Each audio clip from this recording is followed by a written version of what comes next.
Sounds like a soap opera.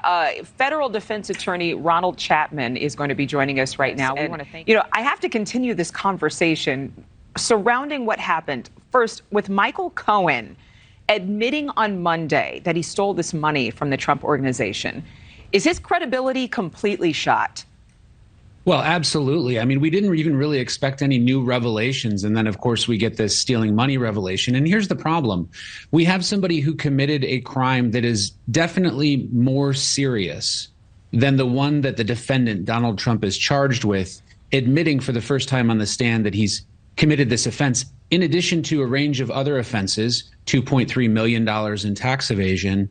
It just destroys credibility. And what makes it even worse is the prosecution on redirect, when they got up to ask Michael Cohen more questions, covered that October 2016 phone call again and tried to make it look like Michael Cohen was still telling the truth.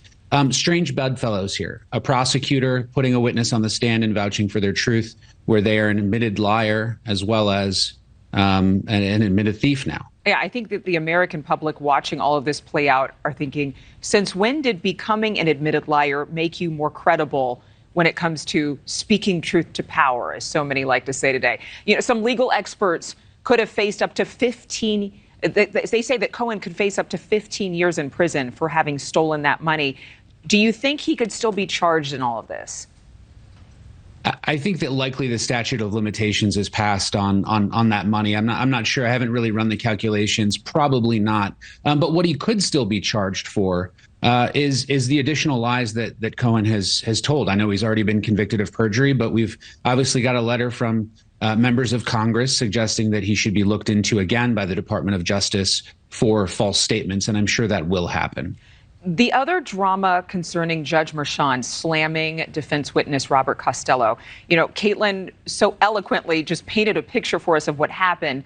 When the judge says, "Are you staring me down right now?" and then calling Costello's conduct contemptuous.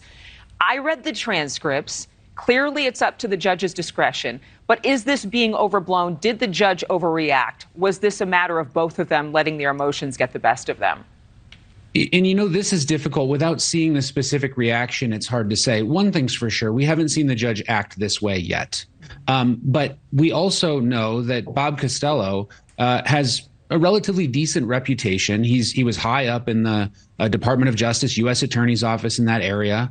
And, he comes to this court being a relatively credible person.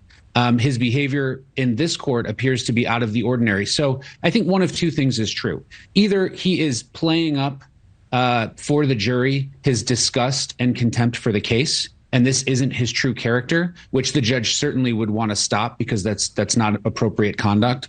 Or the second thing is he's getting a bit emotional and angry about this process. Both are concerning because they could show bias, and this is a problem. Donald Trump's first witness needed to be very credible, just the facts, and on and off. Otherwise, Cohen's demeanor and issues start to look pretty normal for attorney witnesses in this courtroom. I don't know about normal, but I understand your point completely. Ronald Chapman, I know Costello's back on the witness stand today, so we'll wait and see if it's more routine for a Tuesday. Thank you so much for being with us. Voters in Idaho.